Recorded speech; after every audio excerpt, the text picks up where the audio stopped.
Pessoal, vamos lá então dar início a mais uma aula, tá? E como eu disse antes, né, a gente vai entrar num novo tema, né? E esse tema é a hipertensão. Pessoal, não tem texto aí, tá?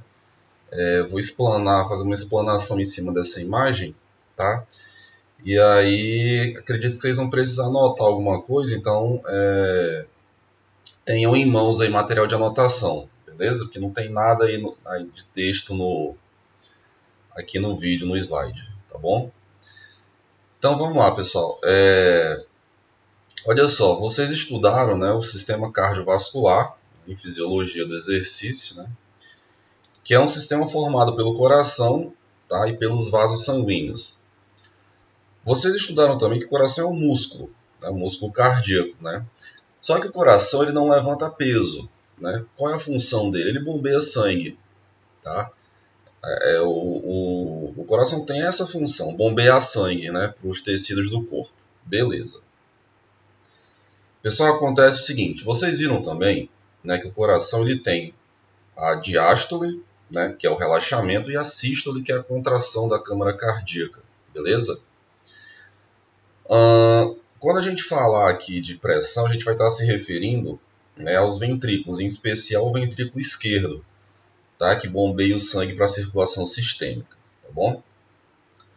Beleza. Pessoal, quando o coração bombeia sangue, né, para a circulação, ele precisa fazer força, tá? Ele precisa contrair, né? E essa força é exercida através do músculo cardíaco, que é o miocárdio, tá? Então, o miocárdio é responsável pela ejeção, né, pela contração cardíaca e ejeção do sangue na circulação. Legal. Acontece o seguinte, esse sangue, né, que é bombeado aqui, né, primeiro ponto é o seguinte, um, ele tem um fluxo, né, unidirecional, tá?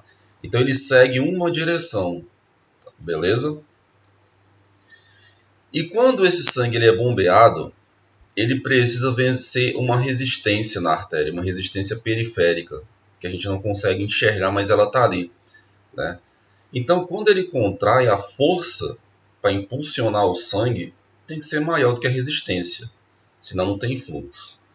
Essa força, pessoal, é justamente a pressão arterial, tá? Então, o que é pressão? É a força, tá, que o sangue exerce contra as paredes arteriais, em decorrência da sístole cardíaca. Então anota isso, pausa o vídeo, volta e anota, beleza? O sangue é a força exercida contra as paredes arteriais em decorrência aí da sístole cardíaca. Legal. A questão é a seguinte, quanto maior for a resistência, maior tem que ser a força, maior tem que ser a pressão arterial.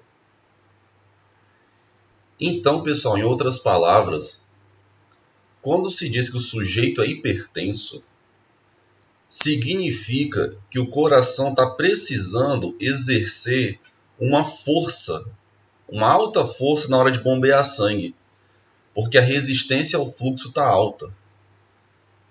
Em outras palavras, a hipertensão ela acaba sendo uma adaptação necessária.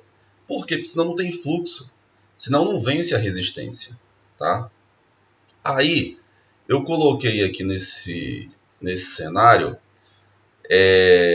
uma situação que gera aumento da resistência. Por exemplo, isso aqui é um cenário de aterosclerose, ó, gordura nas paredes arteriais aqui, ó, tá? Então, o que essa gordura está fazendo? Uma gordura acumulada na artéria, né? Ela está criando uma resistência ao fluxo de sangue, né? Então, para o sangue passar, o que o coração tem que fazer? Aumentar a pressão, bombear o sangue com mais força. Por quê? Porque senão não tem fluxo de sangue. Senão o sangue não chega nos tecidos alvos, tá? Poxa, Bruno, então todo hipertenso tem esse quadro? Não necessariamente. Tem outros fatores que elevam a resistência periférica, tá? Só que do ponto de vista didático, esse exemplo ele facilita, né? Ele melhora a aprendizagem, você consegue ver com mais propriedade, tá? Mas lá na frente a gente vai ver que tem outros fatores que elevam a resistência, tá? Então, pessoal, no primeiro momento, entendam o seguinte, que essa hipertensão no primeiro momento era necessária, tá? Poxa, Bruno, mas ela não é ruim? Certo, eu não disse que é boa, eu disse que é necessária, o que é diferente, tá? Então, o coração aumenta essa força, tá? Exerce um bombeamento sanguíneo com mais força, com mais pressão. Por quê? Porque senão não tem fluxo, tá? Tem alguma coisa aumentando a resistência ao fluxo sanguíneo, fazendo com que o coração precise aumentar a força contrátil. E senão o sangue não passa, senão não chega oxigênio nos tecidos, senão não chega nutrientes, tá? Aí, pessoal, a gente viu o seguinte na aula passada, né? Que obesidade leva a hipertensão, leva a diabetes. Tá? Agora está ficando claro o porquê que a obesidade leva a hipertensão, que é o que a gente está trabalhando. Então as coisas estão associadas, né? Tem um cenário de obesidade que leva à hipertensão. Tem outros fatores? Tem, mas vamos ficar com esse aqui, tá? Que é mais fácil de compreender, tá? Que é a maioria dos casos, beleza?